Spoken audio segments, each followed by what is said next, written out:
This was the dramatic sight that greeted residents of Crescent Street as they woke up earlier today.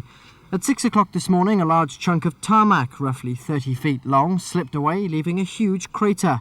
First impression from the engineers is that the river has scoured underneath the wall and taken away its sort of foundations, and therefore the wall has collapsed downwards. Many people here, though, say it was an accident waiting to happen. They claim their pleas to the council to strengthen the crumbling flood defences have been ignored. It's been like that ever since the flood in October, and nothing's been done about it.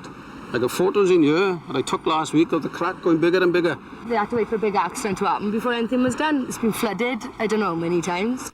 Ironically, a report into how lessons could be learned from last year's floods had been commissioned by the council. The Environmental Agency are looking into the problem, but this has illustrated the need for quicker action and has currently been taking place. They are supposed to report in October of this year, but there's now a need for that report to be published earlier and for the flood defences to be reviewed completely.